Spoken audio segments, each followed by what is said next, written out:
Laayilaa Kaalid dubartii Filisxeem yeroo jalqabaaf xayyaara butte.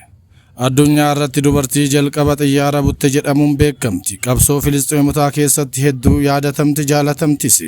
Keessumaa bara 1960mootaa fi 70moota keessa maqaan ishee akka malee leellifamaa ture. Dubartii hedduu midhaagduu hidhannoon irraa bareedu jedhamti. Kaan shororkeessituu jedhanii yoo waaman Filisxeemonni fi warri qabsoo Filisxeem deeggaran biratti qabsooftuu bilisummaa jedhamtee jajamti. Walakkaa jaarraa duraa hagayya 1969tti Laayilaa Kaalidii fi Saaliim Iswaawii xayyaara Ameerikaa Xaaliyaan irraa gara Giriik imalu butuuf magaalaa Roomitti argaman.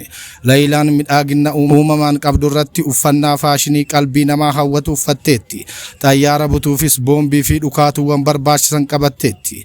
To'attoonni buufata xayyaaraa Xaaliyaan uffannaa fi midhaagina isheen waan hawwatamaniif meeshaa isheen qabattee xayyaara seentutti iddoo hin laannee fi akkamittiin to'attoota buufata xayyaaraa Xaaliyaan akka gowwoomsite akkana jechuun himti.